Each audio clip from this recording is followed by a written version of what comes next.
Nadwi Islamic wise channel کے پیارے بہن اور بھائیوں، آپ لوگوں سے ریکویسٹ ہے، اپیل ہے، درخواست ہے کہ چینل کو لازمی سبسکرائب کر دیں۔ لہٰذا چینل کو سبسکرائب کرنے سے آپ کے موبائل کا کچھ خراب نہیں ہوگا، بلکہ اللہ تبارک و تعالی آپ کو اس کا بہتر بدلہ دے گا۔ ناظرین، اللہ کے نام سے شروع کرتا ہوں جو بڑا مہربان نہایت رحم کرنے والا ہے۔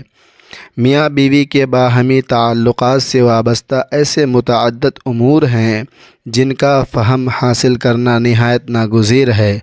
بدقسمتی سے ہمارے معاشرے کی ایک کثیر تعداد ان حقائق سے تہی دست ہے۔ اس کی وجوہات میں سے ایک یہ ہے کہ ہم دینی کتب کا مطالعہ نہیں کرتے، اور دوسری بڑی وجہ یہ ہے کہ ہمیں علماء دین سے اس بابت استفسار کرنے میں حجاب محسوس ہوتا ہے۔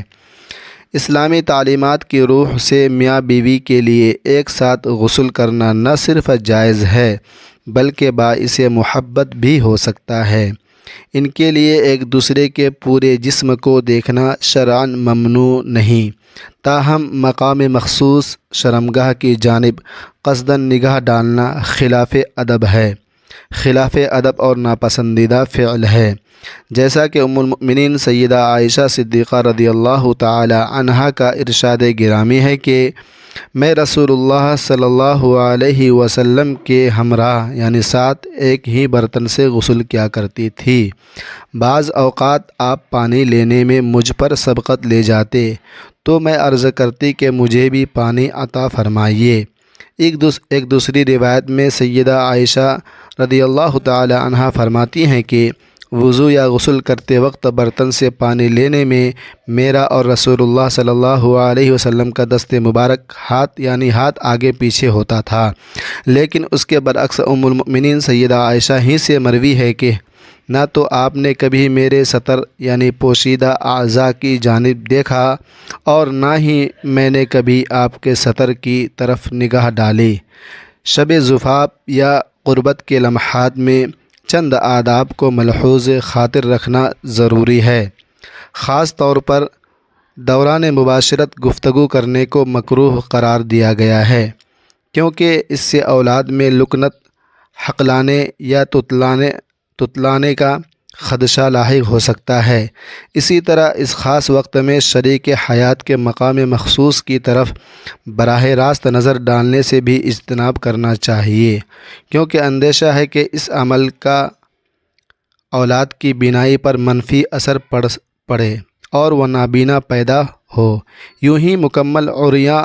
یعنی ننگے ہو کر ہم بستری کرنے سے بھی بچنا چاہیے، ورنہ قوی امکان ہے کہ پیدا ہونے والی اولاد میں بے حیائی اور پردے سے غفلت کا رجحان پایا جائے گا۔ ام المؤمنین عائشہ صدیقہ رضی اللہ تعالی عنہا نے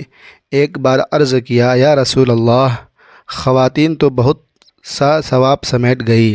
مردوں کے اجر و ثواب کے بارے میں بھی کچھ ارشاد فرمائیے۔ یہ سن کر حضور اکرم صلی اللہ علیہ وسلم فرماتے ہیں، جب کوئی مرد اپنی محبت و الفت کے اظہار میں اپنی شریک حیات کا دست مبارک تھام کر اسے مانوسیت بخشتا ہے تو اس کے نامہ اعمال میں ایک نیکی قلم بند کر دی جاتی ہے۔ جب وہ پیار سے اس کی گردن میں بازو حائل کرتا ہے یعنی گلے لگاتا ہے تو اس کے حق میں 10 نیکیاں لکھی جاتی ہیں، اور جب وہ اپنی اہلیہ سے مباشرت اختیار کرتا ہے تو اس کا یہ عمل دنیا اور ما فیہا جو کچھ دنیا میں ہے اس سے افضل قرار پاتا ہے۔ جب وہ غسل کرتا ہے تو اس کے جسم کے جس بال پر سے پانی گزرتا ہے اس کے لیے ہر بال کے بدلے ایک نیکی تحریر کی جاتی ہے، ایک گناہ معاف کر دیا جاتا ہے اور ایک درجہ بلند کر دیا جاتا ہے، اور غسل جنابت ادا کرنے کے عوض جوش ہے عطا کی جاتی ہے، وہ دنیا اور اس میں موجود ہر چیز سے کہیں بہتر ہے۔ اور بلا شبہ اللہ تبارک و تعالی اپنے اس بندے پر فرشتوں کے سامنے فخر فرماتا ہے اور ملائکہ سے کہتا ہے کہ میرے بندے کی طرف دیکھو کہ ایسی سرد رات میں غسل جنابت کی ادائیگی کے لیے بیدار ہوا ہے اور وہ اس بات پر کامل یقین رکھتا ہے کہ میں اس کا پروردگار ہوں، تم گواہ رہو کہ میں نے اس کو بخش دیا۔ ایک آئیڈیل اور بہترین شریک حیات وہ ہے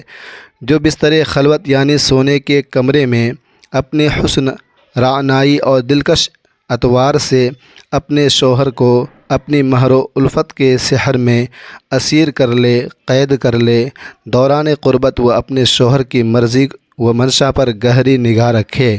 اور غور کرے کہ اس کا رفیق حیات کیا چاہتا ہے، پھر وہ اس کی پسند سے بھی بہتر انداز میں خود کو اس کے سپرد کر دے، نرم اور شیریں گفتگو سے اس کا دل مول لے اور اس کی رغبتوں اور چاہتوں کو پورا کرتے ہوئے اسے مکمل سیرابی بخشے۔ یاد رکھیں، بیوی کو کبھی بھی اپنے شوہر کو بستر پر جانے سے روکنا نہیں چاہیے، خاص طور پر اگر وہ اس کے ساتھ نہ کرے، کیونکہ اللہ سبحانہ و تعالیٰ کے نزدیک یہ ایک سنگین اور کبیرہ گناہ ہے۔ جب شوہر اپنی زوجہ کو اپنی شہوت انگیز حاجت روائی کو طلب کرے تو زوجہ کو انکار نہیں کرنا چاہیے۔ اس سلسلے میں احادیث مبارکہ میں نہایت واضح اور دو ٹوک ارشادات موجود ہیں۔ چنانچہ ارشاد نبوی صلی اللہ علیہ وآلہ وسلم ہے، جب کوئی شخص اپنی بیوی کو اپنی حاجت پوری کرنے کے لیے بلائے اور بیوی انکار کر دے، جب شوہر غصہ کی حالت میں رات گزارے تو صبح تک فرشتے اس عورت پر لعنت بھیجتے رہتے ہیں۔ ایک دوسری روایت میں حضرت علق رضی اللہ تعالی عنہ فرماتے ہیں کہ حضور اکرم صلی اللہ علیہ وآلہ وسلم نے فرمایا، جب شوہر اپنی بیوی کو اپنی حاجت پوری کرنے کے لیے بلائے تو وہ فوری طور پر اس کے پاس چلی جائے، اگرچہ وہ روٹی پکانے کے لیے تندور پر ہی کھڑی کیوں نہ ہو۔ حضرت عبداللہ ابن مسعود سے ایک شخص نے عرض کیا، یا ابا عبد الرحمن، میرا جس لڑکی سے عقد نکاح ہوا ہے مجھے اندیشہ ہے، ڈر ہے، خوف ہے کہ کہیں وہ مجھے ناپسند نہ کرے۔ آپ نے بڑی دانش مندی سے فرمایا، محبت اللہ تبارک و تعالیٰ کی جانب سے دلوں میں ڈالی جاتی ہے اور نفرت شیطان کی طرف سے پیدا کی جاتی ہے، تو ایسا کرو کہ جب تم پہلی بار اس کے پاس جاؤ تو تم دونوں پہلے وضو کرو اور پھر 2 رکعت نماز نفل شکرانے کے طور پر اس طرح ادا کرو کہ تم امام بنو اور وہ تمہاری اقتداء کرے۔ انشاءاللہ اللہ نے چاہا تو تم سے وہ محبت کرنے والی اور باوفا پاؤ گے۔ اللہ کریم ہمیں رسول اللہ صلی اللہ علیہ وسلم کے فرامین پر عمل کرنے کی والا بنائے۔ کمنٹ باکس سیکشن میں ضرور آمین لکھیں۔